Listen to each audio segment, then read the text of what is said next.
Number 4 TEA પછી શું આવે C. તમે જુઓ 7 લેટર્સ છે બરાબર, એમાં મધ્યમાં કોણ આવશે? C મધ્યમાં આવશે ને. TEA અને HER મધ્યમાં C આવ્યો એટલે મધ્યની હંમેશા જવાબદારી વધી જાય છે. અહીંયા કલિકુંડ દાદાના નામે ઓળખાય, આજુબાજુ આદિનાથ પણ છે અને બીજા શીતલનાથ પણ છે, પણ એના નામથી આ દેરાસર નહીં ઓળખાય, પણ શેના નામથી ઓળખાય? કલિકુંડ. કારણ કે વચ્ચે કયા પાર્શ્વનાથ બેઠા? કલિકુંડ. અત્યારે હું અહીંયા વચ્ચે બેઠો છું તો તમારી બધાની નજર ક્યાં હશે? મારા પર હશે, કારણ કે હું કેન્દ્રવર્તી છું, મધ્યમાં છું, સેન્ટરમાં છું. આખા ટીચર શબ્દની અંદર સેન્ટરમાં હોય તો C છે ને C નો અર્થ છે કેરેક્ટર.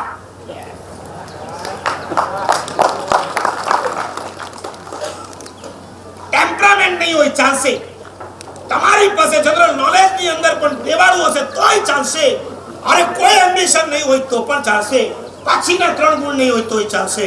તમે કેરેક્ટરની બાબતમાં લૂઝ હશો કે તમારા સંતાનો લૂઝ હશે એ નહીં ચાલે. વર્તમાન કાળ એટલો ખતરનાક આવતો નથી, કારણ કે બાળકોની અંદરની જે ખામી છે ને એ કઈ છે ખબર છે? સેમલેસ લાઈફસ્ટાઈલ.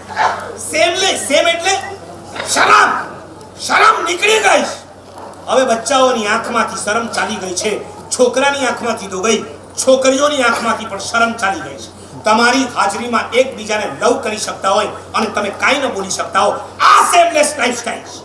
તમારી ધાક એવી હોવી જોઈએ, તમારી હાજરીમાં નહીં, તમારી સ્કૂલના કમ્પાઉન્ડમાં એક છોકરો બીજી છોકરીની સાથે વાત ન કરી શકે. મને યાદ છે અમારી સ્કૂલની અંદર પનિશમેન્ટ આપવાની ત્યારે કેવી પનિશમેન્ટ અપાય ખબર? છોકરાએ છોકરીની બાજુમાં બેસવાનું અને એ વખતે જો ફોટો લેવામાં આવે તો કેવો હોય ખબર? છોકરી આ કોર્નર પર 2 પગ કાઢીને બેઠી હોય, છોકરો આ કોર્નર પર 2 પગ કાઢીને બેઠો હોય, વચ્ચે બીજા 2 જણા બેસી જાય પણ એકબીજાની સામે જોઈ ન શકે, એકબીજાની સામે બોલી ન શકે. આ શેમ હતી, આ શરમ હતી અને અમારા માટે બહુ મોટી પનિશમેન્ટ હતી. 2 લાફા ખાવા સારા, પણ કોઈ છોકરીની બાજુમાં બેસાડે ને બેન્ચ ઉપર, એ સહન ન થઈ શકે. એ દિવસે ઘરે ગયા પછી પણ મૂડલેસ હોય, મા બાપ પૂછે જવાબ ના આપી શકે, 24 કલાક એવા જાય. આ અમને પનિશમેન્ટ હતી, કારણ કે અમારી આંખમાં શરમનું છળ.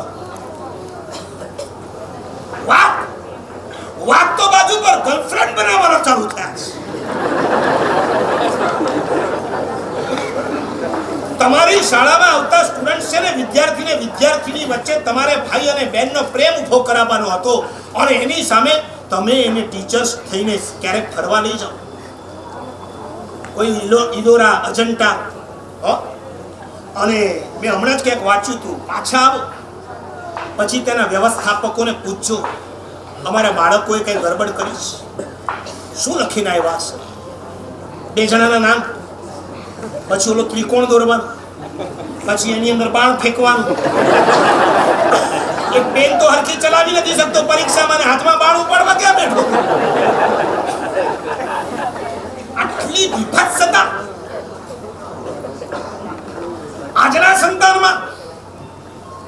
6 કલાકમાં તમે જેટલું આપો છો ને, કદાચ 60 મિનિટમાં એક ટીવીની સિરિયલ વોચ કરી શકે. અમારા ગળા ફાડી નાખ્યા અમે લોકોએ આનાથી બચાવવા માટે, પણ મને લાગે છે કે હવે અમારે તમારી સહાય લેવી પડશે.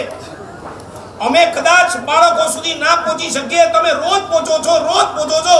મને આજનું તમારી ડિસિપ્લિન, તમારા ચહેરા ઉપરના જે અહોભાવ, વિસ્મય ભાવ, આ સાંભળવાનો આનંદ ભાવ જોયા પછી મને એમ થાય છે તમારી દર મહિને એક શિબિર કરવા હું આવી જાઉં.